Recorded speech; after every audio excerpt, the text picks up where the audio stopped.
Hello and welcome back to the Villa Filler podcast. I'm here as always with my good friend Dan Wiseman. Dan, how you doing, mate? I'm not bad, mate. Late night. Within the Villa Filler has entered the Babe Station hours. I think we'll call them. That's a good name. I like it. Here we are, 20 to midnight. But mate, I honestly don't mind. After a Villa win, I'll wait until the small hours of the morning to run it through with you, mate. Thanks to all of you guys. If you're watching on the night that this has gone live, then you're the real MVP. But for most of you guys that are checking it out, it's the morning after the night before for you guys. Villa have won 2-0 at home to Newcastle. But yet again, as we always do when this is the situation, Dan, I'm very jealous, as are everyone who's watching this podcast currently, because yet again, you're in attendance tonight. And most importantly, mate, I'm going to throw it on a personal level. You've ended that hoodoo, I feel now. Because you did that first 2 games and it was looking, I didn't want you to become a bad luck omen. Yeah, no. I'm before this. I was 1 for win, draw, loss. Obviously, the first game was the Leeds loss. The second game was the Burnley draw, and then the third one, the floodgates opened and we beat Crystal Palace, which is great. So it seems, I don't want to jinx it, and I want to suggest this.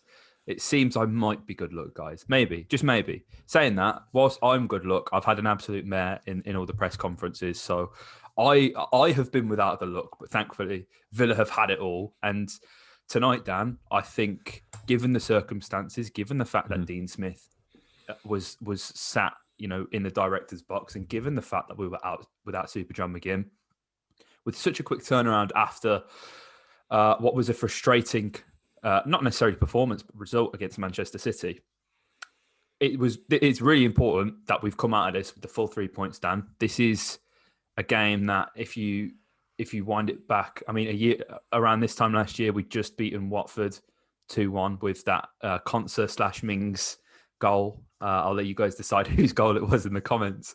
But things weren't really looking great, Dan. And we're a full year on.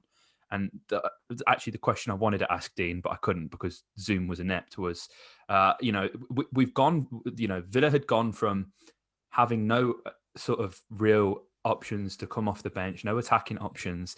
And then we were able to bring on both El Ghazi and Trezeguet, which is the ill-fabled meme substitution for either El Ghazi for Trez that we saw so much last season. It just shows how much we've really come on, Dan.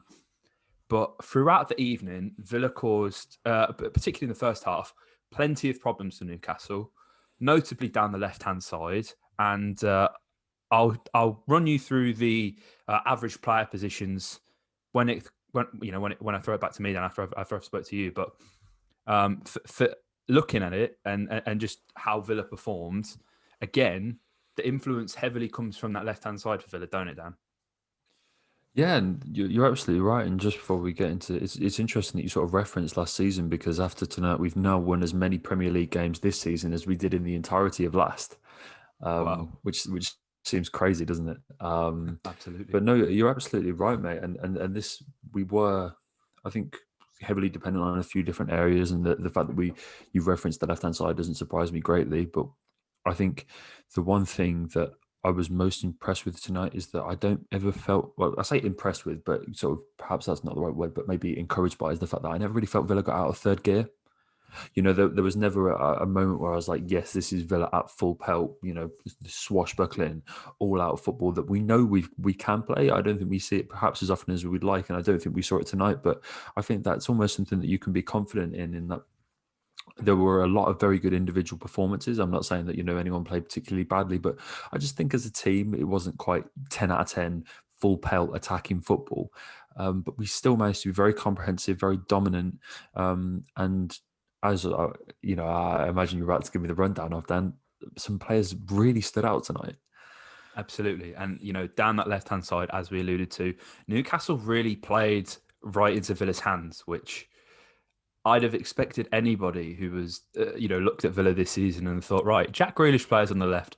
Let's look to nullify that threat. And not Newcastle. Javier Manquillo essentially played as a right winger, with Newcastle left with a back three and a gaping hole in their right back position, which was wonderfully exploited by, Target and the like. And just looking at the average positions, it doesn't actually surprise me at all that I believe number 14 is Isaac Hayden. Correct me if I'm wrong, Villa fans, but Manquillo is further ahead than Hayden, and they're both just kind of on this right-hand side, very awkwardly positioned.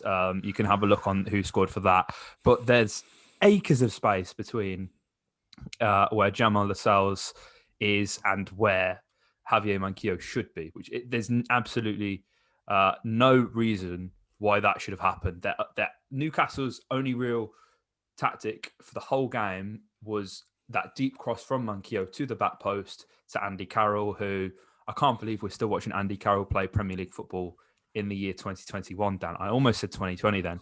Even that would have been amazing to see Andy Carroll play Premier League football in 2020. But here we are in 2021. We are a year later, yeah. Lumbering around the pitch, hacking down opponents recklessly. And it just made me think if he was on the receiving end of one of his tackles, that'd be a career ender for him because he is made of glass. But Villa, it was the 12th minute, and we'd already seen Target penetrate and probe with a cross from that left-hand side, which Watkins, was a matter of inches away from connecting with. But Newcastle didn't learn their lesson, Dan. Matt Target puts the ball in the box, and Fabian Schär scuffed his cross, wasn't quite able to clear it. And just as that ball rolled over his head, there was that kind of split second between the time where Ollie leaps off the ground and before he's about to head the ball. I was thinking, it's too good to be true. There's no way Ollie has worked so hard all this time. He's struck the post, he's hit the woodwork, he's hit the bar countless times. There is absolutely no way this man is beating Darlow here. Lo and behold, Darlow just doesn't make himself big at all. Easy header for Ollie Watkins. Villa go 1-0 up, Dan. And I mean, I was so happy because we've spoken on this podcast countless times, Dan, that how Watkins really does set the tone for how the team attacks. And some fans have got on his back, but with him not scoring in so long. The last time he scored, it was a brace against Arsenal at the Emirates. It was just so good to see Ollie get on the score sheet tonight, Dan. You could see how much it means to him as well. Yeah, absolutely. It was the goal scorer that we all wanted to see, wasn't it? I think Villa fans on the whole really recognise what Ollie does for the team, and I think we've been wanting to see him break the. The last time he scored was before tonight was that brace against Arsenal away, and it was a run of 9 appearances without a goal, whereby he'd been so unlucky, hadn't he, mate? He'd missed penalties. VAR seemed to rule him out whenever he did manage to get the ball in the back of the net. He had goals ruled out against West Brom and West Ham. He missed that penalty, hit the bar from that penalty against West Ham. He'd just been so unlucky, but he broke duck.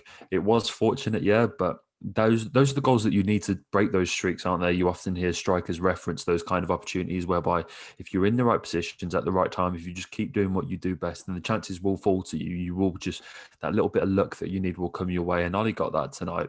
And I think there were not doubts being cast over him, but, that's a long time to go without a goal. And a side that, generally are quite goal happy, Villa. We don't often, we don't have the problems that we did last season where we struggled to score goals. This season we've, managed to put them away with relative consistency. But for Ollie to go 9 games, I saw in the pre-game on Sky, they were saying that only Patrick Bamford has missed more big chances in the Premier League this season than Ollie. And the odds were sort of stacking against him, but put all of those to bed nice and early on with his 3rd headed goal of the season as well. Only Calvert-Lewin has scored more headed goals this season than Ollie, which for his build is an interesting stat because, those aren't necessarily the situations you'd expect to see him converting. But no, and absolutely delighted for Ollie. He was actually in an offside position when the ball came in. And so there was a little bit of worry whereby, thankfully, Schär has flicked it over his head and he's got that touch, which Ollie's then put home, because if he hadn't have done that and that target cross had gone through to him, he would have been called offside. But no, I was delighted, as were a lot of Villa fans when Ollie hit the back of the net. He's a real popular figure, and hopefully we don't see him go through those 9 games again without a goal. Absolutely. And another man, Dan, who is in fine form, I believe it's either 4 or 5 goals in 6 games now. The guy who is represented on the back of your home shirt, Dan. Bertrand Traore, you put everything on black and it came up, Dan. You did with that because people were not sure how Bertrand was going to come. He was clearly going going to take time to embed in the league. I actually think he's probably settled into life at Villa a lot quicker than we expected, certainly just judging on how long it took the like of Trezeguet, Douglas Luiz to really settle into life at Birmingham. But what a goal from him. And I think that whole passage of play just summarised the game for both sides perfectly, whereby Darlow, his decision-making to try and punch that ball away as opposed to catch it, that's ultimately what cost Newcastle. They weren't able to see things through when it mattered. We had a nice little bit of play whereby Traore recycles the play, a little 1-2 with Grealish, arriving late, scores an absolute screamer with his right foot, by the way. And to see that one hit the back of the net, it was so hard to try and stay quiet and not just jump for joy. I knew as soon as that ball hit the back of the net, Dan, I was like, I'm going to have a very happy co-host on the podcast. He's proven so many people wrong. He's proven us right, Dan. He's so important to how we play. And listen, as frustrating as his defensive shortcomings are in certain games, as Smith even said, pre-game a few days ago, he wants his forwards to score goals and to create goals, and that is what Bertrand is doing. And it's just a complete different dynamic to a winger that we haven't had at the club, dare I say, since the Ashley Young days. He's an absolute baller. It was such a good goal, Dan. Talk me through that one, because you had the benefit of the replays, watching that again. Mm-hmm. It was just a really well-rounded move. I felt we recycled the play really well. Yeah, absolutely. I think the one thing that will go underrated, unfortunately, because of the nature of the finish, if he just sort of tucked it in the bottom corner or anything, I think the pass from Jack would have got a lot more credit. But it's because it had just come from that corner, the box is still so congested, and Jack slides that ball through so many bodies to pick out Bertie. And Bertie, he's stretching for that. It doesn't fall kindly into his path. Obviously, it falls onto his, I was going to say unfavoured, but that right leg is just for standing on, isn't it? When it comes to Bertrand Traore, that right foot, and he's sort of stretching for it, reaching, it sort of falls a bit. But the technique that he uses to keep his knee over the ball and direct it, and when they hit the bar and you bounce back up into the roof of net, it's always so much sweeter. But yeah, 4 in 6 now for Bertie, and I'm obviously delighted for him in a personal sense. But I think but his defensive shortcomings are exactly that. I think it's just a lack of awareness, potentially. I don't think it's the fact that he's not able to do that, but Ligue 1 wingers aren't asked to do that kind of defensive work. It's such a difference when you come to the Premier League, what's expected of a winger, in that wingers almost have to play like fullbacks nowadays, because they do exactly the same running. It's not acceptable any longer for a winger just to sort of hover on the halfway line and be active in transition. They have to be involved in all phases of play, including defending. And I think naturally Traore will get up to that. It's still very early days for him, and he'll realise the situations in which he needs to get involved. But when a player is contributing like he is, and contributing in big games as well, to come up with big goals, I think you can forgive him for that. I really do, because what he offers you going forward, I think, make amends for it. And I think it's a shame that the likes of Anwar, considering the month of December he's just had, are only getting sort of 10 minutes at the end of the game. But when Bertrand Traore is playing like he is, he's untouchable. He really is. And, the 2-goal lead, that was more than enough for Villa to see this game out. The second half, by comparison, very boring. Villa were happy to let Newcastle try and come onto them, play the ball around the back. Got caught out a few times, certainly more times than you'd have liked to have been dispossessed. But thankfully, Cash, once Conser was dispossessed by Callum Wilson, and Cash must have ran back 25 yards before Wilson had even managed to get his head up and look for the pass, and he was immediately dispossessed, which I was just in awe of that. That was absolutely fantastic. And Dino has said that he wasn't as impressed with the second half. I think everyone kind of noticed that there was a bit of a drop off, but with so many games being played so quickly, Dan, it's understandable. It really is. I'd just like to give a massive shout out to Marv stepping in. I was unsure on how this would work.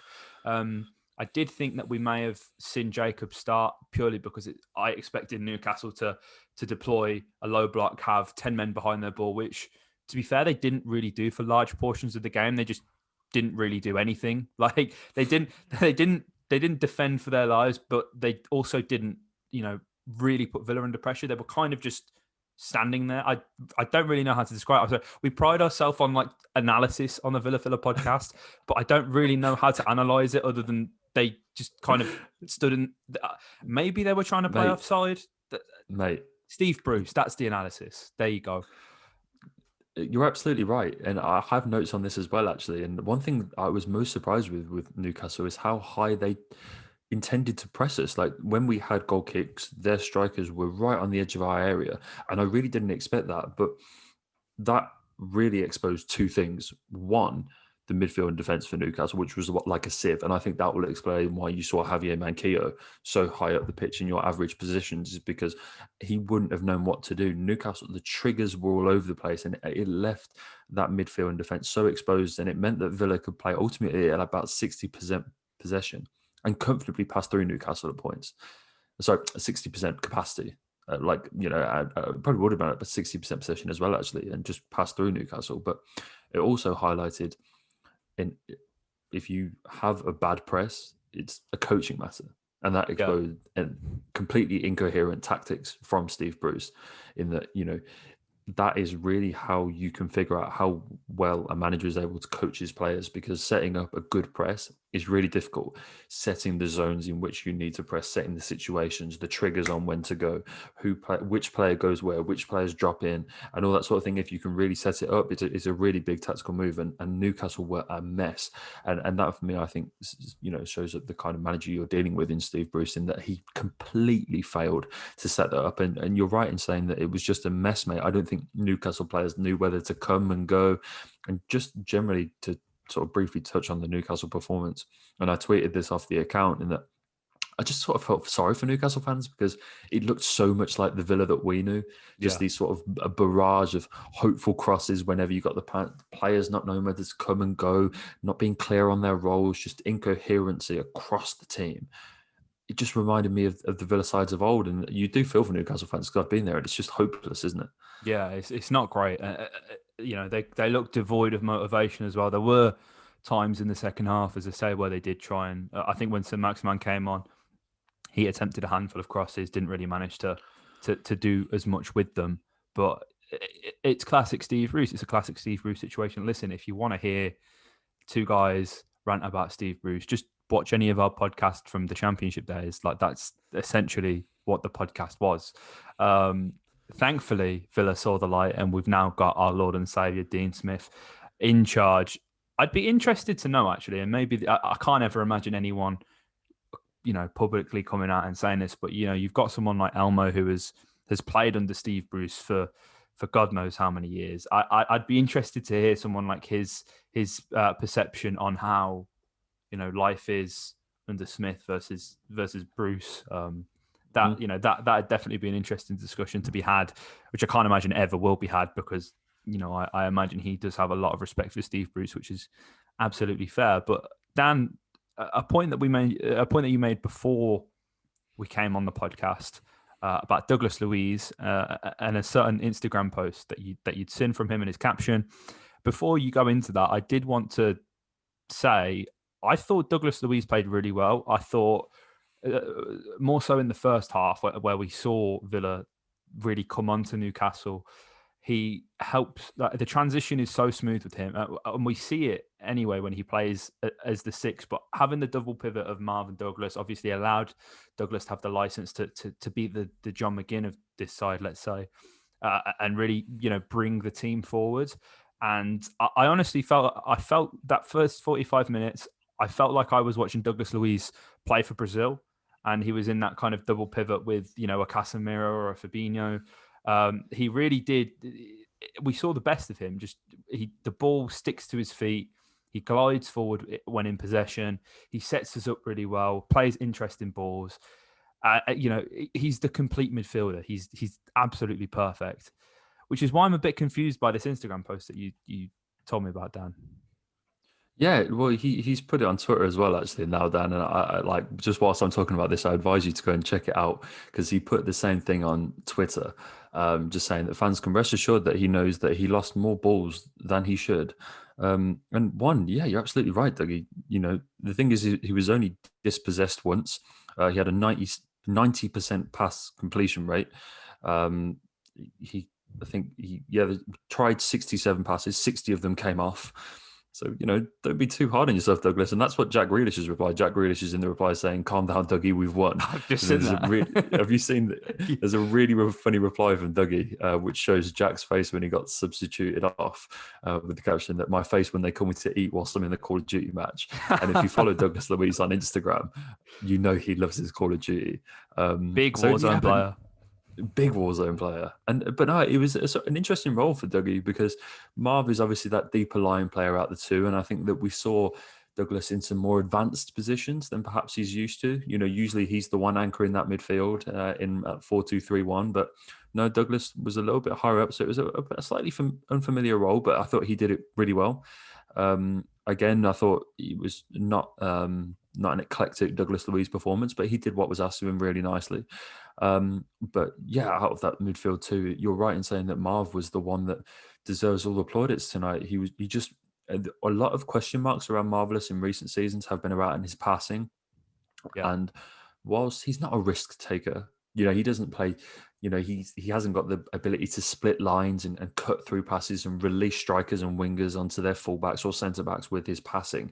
He keeps things relatively safe, and there's a lot of sideways passing, and that's not to hold against Douglas. But what he got sent out there today was a job to do. Dean Smith told him what his role was, told him exactly what he wanted, and he got that tenfold. Made 8 interceptions, which is the most of any Villa player. And once you do that, just keep it simple.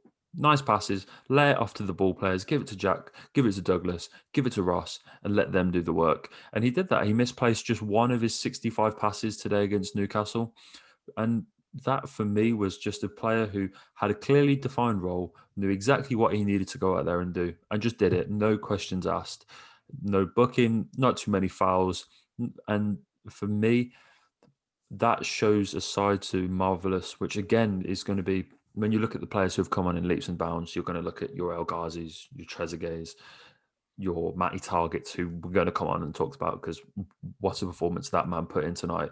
All these players that I think even Ezri Konsa has, he was good last season, but he's just gone to another level this year. I don't think Campbell will get the plaudits that he deserves for how well he's able to just be a role guy, not play for stretches and stretches of games on end, and just come in and perform a task to really good standards. And look, I know Newcastle midfield is hardly the most dynamic, and keeping John Joe Shelby and Jeff Hendrick when they're playing like they are in your back pocket isn't the biggest task that you're going to face in the Premier League this season. But still, for Marv, when he hasn't played for as long as he had, when there were doubts around him from last season, I thought he did really well tonight, mate.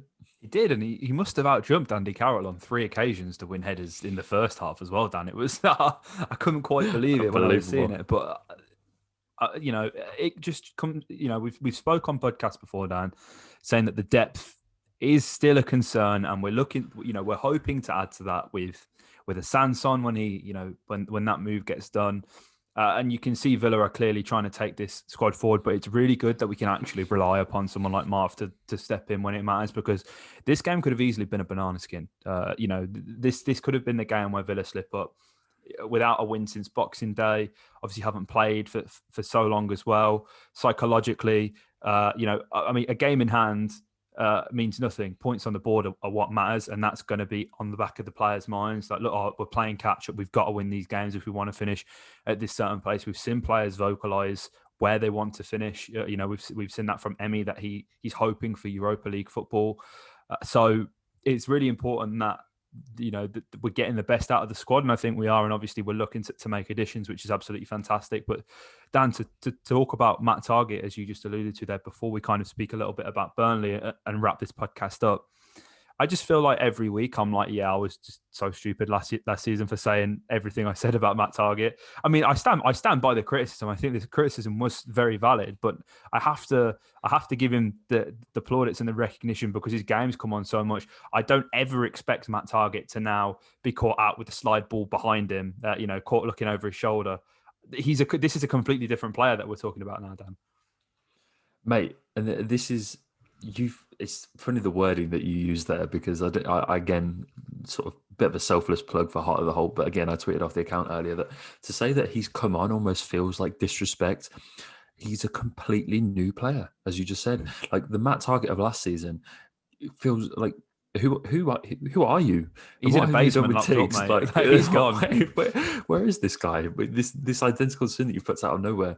He looks so assured. I felt that season he played within himself and he looked a bit timid and a bit not frightened in different situations, but you can see that it was playing on his mind.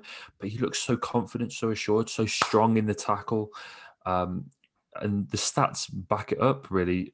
His one thing that I think you probably would have seen better than most, Dan, being inside the stadium, is that his outlet passing and some of the balls that he was playing from right back, from left back, sorry, really stood out.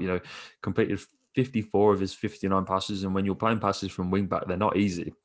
It's not like we were talking about Marv, where you're sort of making 6-10 yard passes through the midfielders in and around you. You're having to play curved balls at the lines, curved through balls through to the strikers, balls into the middle of the pitch from wide areas. And so that pass success rate is really important. But it's those 3 interceptions, 2 aerial duels, which again couldn't be said of Matt Target last season, 2 tackles won. He was an absolute beast, and so was both Matties. You feel sort of a bit hesitant to compliment one without the other, but I thought both Matts were great, and that's it's contributing to 9 clean sheets in 17 Villa appearances for Emmy. A shout out to him again tonight, because Golden Glove contender for sure. Like whilst he didn't have to do anything too crazy today, just doing the basics again really well. Everything was clean, everything was tidy. Thought Conser and Mings both had good games. Conser especially just makes everything look so easily. What an absolute man mountain. But no, Tiggs was, we deserve to, I felt like we came on this podcast every single game last season and criticised him, Dan. So you bet your bottom dollar I'm coming in. The apology is going to be as loud as the disrespect. I'm going to come on here every podcast and make sure I sing his praises, because yet again, Matty, you've done us proud, mate. And that's a real nice note, I think, to sort of encapsulate this game on, and how far Villa have come from last season is in the performance of Matt Target. Yeah, and just to touch on something there that you said, Dan, about doing the basics. That's what we're seeing the whole squad do. And I think that's why we're seeing so many clean sheets, we're seeing so many solid performances. Villa are still taking risks, but, fundamentally, everybody is doing what they're supposed to be doing. We've brought it back to basics, and I think Craig Shakespeare is a massive reason for that. And we've had countless comments saying you need to give Craig credit, and I can't believe we keep forgetting, but it's that back to basics approach that I think we're seeing with Craig and with the whole coaching staff, and that we've even seen since the football had returned with Project Restart. Villa did the basics right and they stayed up. Villa are doing the basics right, and we're now making that charge for European football. I'm not afraid to say it. That's what we're doing, Dan. That is what the Villa is doing. Pump that fist like in Morgan and Wise. That's what they're doing in the dressing room. They're pumping the fists. But Dan, just to briefly talk about Burnley before we do wrap up this podcast, we're travelling to Turf Moor.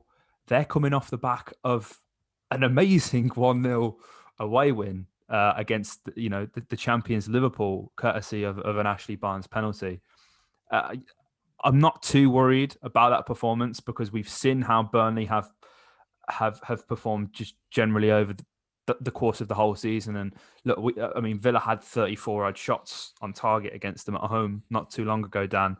We struggled to break them down, but I fully anticipate Villa to get a result against Burnley. As I say, they're very well organised against Liverpool, but I don't look at Liverpool as this side who are, their armour is impenetrable anymore. We absolutely dismantled Liverpool. We ruined them 7-2. There's been many other scalps this season that have occurred against Liverpool. So I don't think we can look too much into it, especially as it was quite a dubious penalty that Burnley were awarded, if I do say so myself. It's going to be a tough game, Dan, but if Villa just carry on in the vein of form that they're in, I think we've seen how good our away form is. We've not really been too lucky against the 2 Manchester sides recently with our last our previous 2 away games, but there's something feeling really good about this one against Burnley. And even when I am so confident and assured of a Villa win, I never really vocalize it, because you don't want to be the reason. You don't want this to get memed or whatever. But I'm feeling really positive ahead of this trip, Dan. Yeah, it's a difficult one to talk about, isn't it, Turf Moor? But when we played them the last time, they'd also come off a very positive result at a big away side. They just won 1-0 at the Emirates. And I know it's a bit more of a feat to come away from, Anfield with a win, but they do play at the time of recording. They play tomorrow. So, they've got a day less on recovery than Today we now, do. actually. Yeah, oh yeah, it's just quarter past midnight. Actually, a good spot. Yeah, they go to Craven Cottage in the FA Cup, which is not the kindest of draws. It's a bit of a difficult game, but that win against Liverpool was all about grit and determination and making things difficult for the opposition, and they'll do that again. They're coming into this game. We'll be looking at it just as positively, I imagine, as we are, but we do fancy ourselves away from home, don't we? Villa are a side that play very well away from home. I think we're so suited to the way that lends us to having to set up and stuff like that. And I think it'll be a really good game, actually. I really don't. And you don't often say that when you're playing Burnley, but I think there's two sides that are coming into a good form, and Burnley, again, doing the basics very well, and Villa sort of providing a bit more of an expansive alternative. And maybe, that this game's on the Wednesday, we record this on the Sunday, we might have a Morgan Sanson to talk about by then. He's just, I'm only saying this because I've just seen Andre Villas-Boas's comments from after their game. They played today against Monaco. Villas-Boas has apparently said to Sanson he would have liked Sanson to be in the matchday squad. He asked him if he wanted to play today. Sanson replied and said it would have been hard for him to do so that he said he was taking him out of the matchday squad. And then from there, Sanson left the club and has come to England. And that's not sort of rumour, that's come from AVB's mouth. So maybe by the time we play Burnley on Wednesday, we might have a new player to talk about. That would be absolutely amazing. And don't you worry, guys. We already have you covered on Sanson. We have a Transfer Rumour podcast where we break it down, and you can bet your bottom dollar that when it is announced, when we get the here we go from Fabrizio, that we will be here to brief you again with a signing video. Dan, before we go, I've got to ask. I have to. I have to ask for a score prediction against Burnley. Stick your neck out. What are you saying? 2-0 Villa. Do you know what? I would take 2-0 down. Another clean sheet, a brace, a comfortable win away from home. That is what we're both predicting for Wednesday's game. Now, if you guys did enjoy this podcast, albeit it was a late one, sorry about that. It's just what happens when I'm at the game. So you're an important man, mate. No. You're an important man. These things got responsibilities, man. But here we are. Of course, couldn't miss doing a Villa for the podcast with you, Dan, for you guys who, have just been amazing this season so far. Just again, want to really thank you guys for all the support that we've had so far on the podcast, on the Transfer Rumour Mills, on everything, on the Morgan and Wise streams.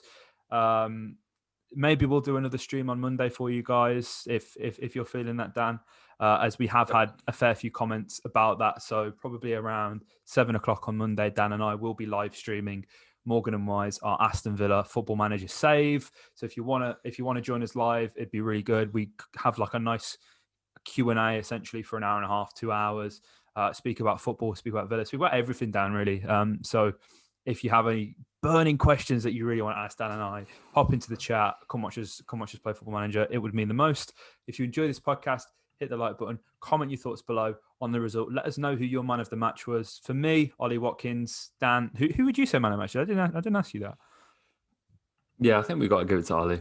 We've got to give it to Ollie. He broke his duck. 9 games without a goal. He came back, led the line amazingly. And if you aren't, subscribe for more. We have plenty of videos coming for you guys. It would mean the world if you'd subscribe. We're looking to try and get to 4K subscribers by the end of the month. We don't have long. We have about a week left to try and get this target. I think if Morgan Sanson signs, there's a chance. So make sure you guys subscribe and hit the bell notification for more. Up the Villa.